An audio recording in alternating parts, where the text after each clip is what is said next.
bir gece yol görünmüyor.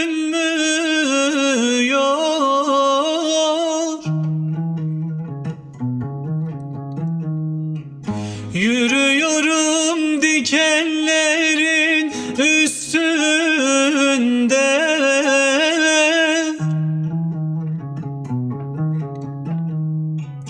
Karaçalı bana aman vermiyor.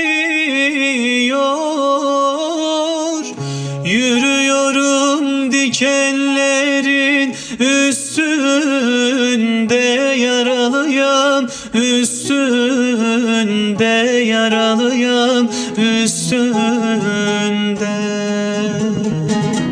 Yürüyorum dikenlerin üstünde, yaralıyam üstünde, yaralıyam üstünde.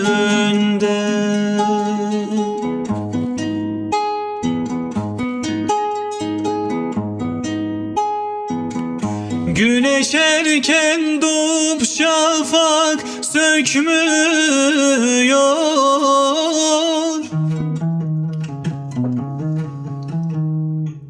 Gökteki dumanı silip atmıyor.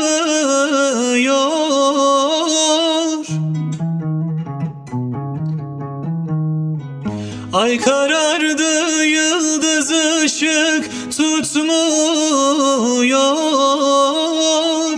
Yürüyorum dikenlerin üstünde, yaralıyam üstünde, yaralıyam üstünde. Yürüyorum dikenlerin üstünde, yaralıyam üstünde, yaralıyam üstünde.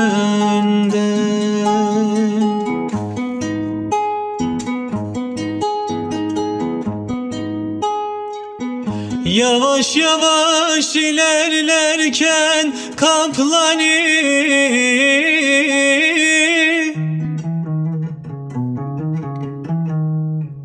benim ile yola çıkanlar hani?